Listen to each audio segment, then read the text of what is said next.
May the ancestors bless anyone willing to help. So this is how you spend your life? A healthy old man begging every day. What is happening?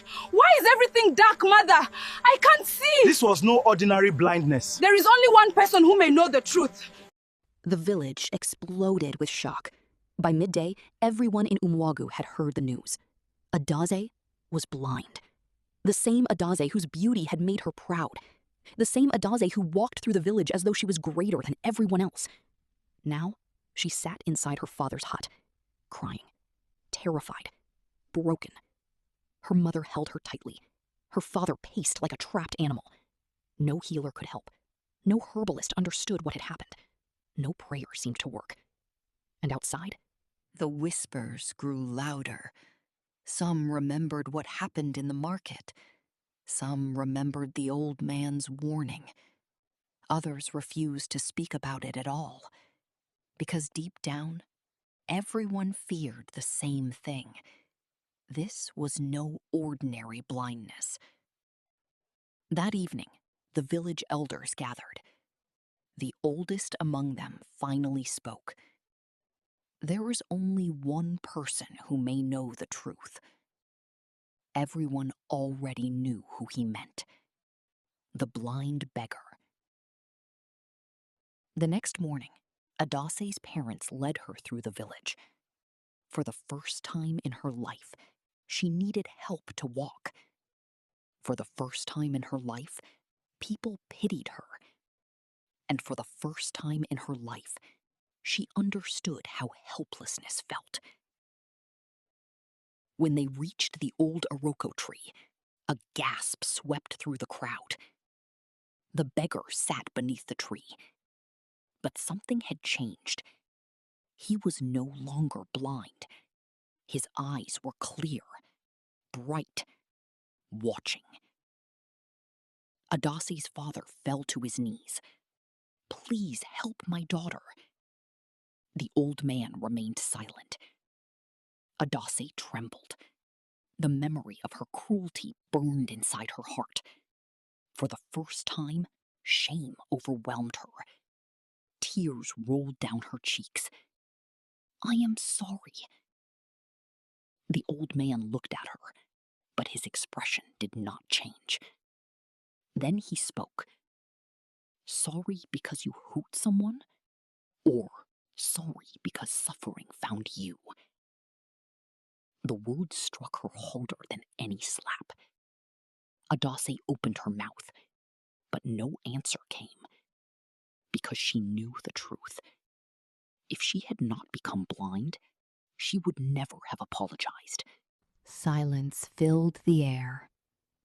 Then the old man stood, and to everyone's surprise, he walked without his stick, without hesitation, without weakness. The villagers stepped backward. Fear spread through the crowd. Who was this man? The old beggar looked toward the sky. Then he spoke.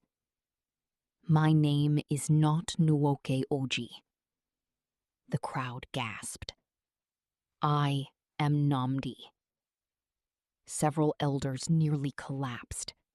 The name was ancient, a name spoken only in legends, a wandering guardian sent by the ancestors to test the hearts of villages.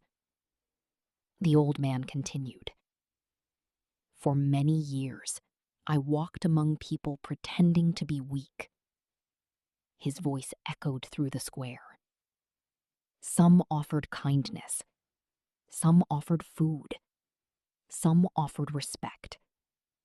Then his eyes rested on Adaeze.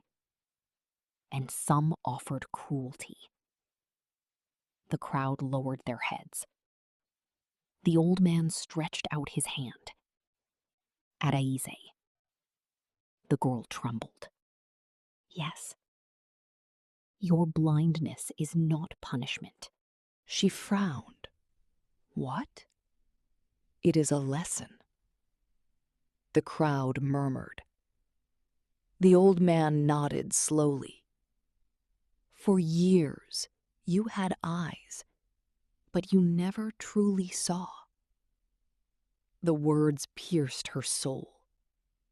She remembered every insult, every cruel laugh, every tear she had caused, every person she treated as worthless. And suddenly, she began to cry. Not out of fear, not because she was blind, but because she finally understood. The old man watched quietly. Then he said something unexpected. Your sight can return. Hope exploded inside her chest. Please, tell me how. The old man pointed toward the village. You must spend 7 days helping those you once looked down upon. The crowd fell silent. You will feed the hungry. You will care for the sick. You will comfort the lonely. You will serve without expecting praise.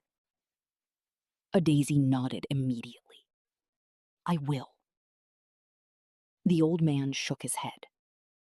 It must come from your heart. And so the 7 days began. Blind, helpless, dependent on others. Adaeze walked through the village. She visited widows she once mocked. She cooked for hungry children. She cleaned the huts of elderly villagers. She carried water for those too weak to carry it themselves.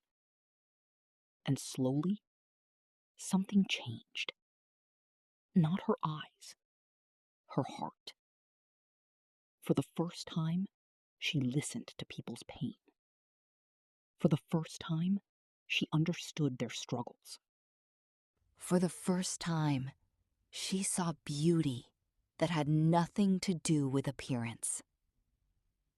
By the 7th day, the proud girl was gone. In her place stood someone new, someone kinder, someone wiser, someone humble. That evening, the entire village gathered beneath the Iroko tree. The old man stood waiting. The moon shone overhead. The air felt strangely peaceful. Namdi smiled. What have you learned? Adaeze lowered her head. Tears filled her eyes. I learned that blindness is not the absence of sight.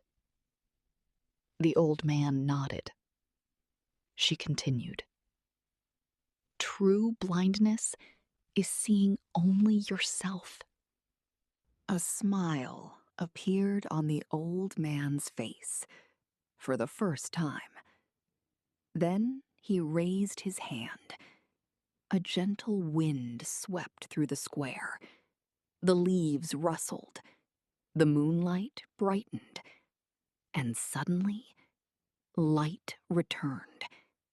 Adaeze blinked. Once, twice. Then she gasped. Colors, shapes, faces. She could see again.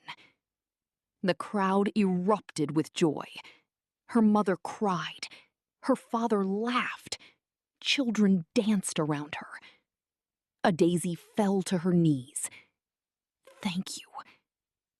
But when she looked up, the old man was gone. Only his walking stick remained beneath the tree. The villagers searched everywhere, but Namdi was never seen again. Years passed. Adaeze became one of the most beloved women in Umuagu. She used her beauty to inspire kindness. She used her wealth to help the poor.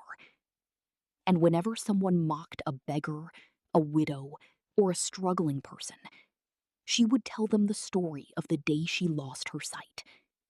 Because she never forgot the lesson that changed her life. And the people of Umuagu never forgot it either. They taught it to their children and their children's children. A lesson greater than beauty, greater than pride, greater than wealth. Never look down on someone because they appear weak. The person you mock today may be the very person sent to teach you tomorrow. And from that day forward, The village remembered. Not all eyes that are open can truly see. Like, subscribe, and share for more interesting stories.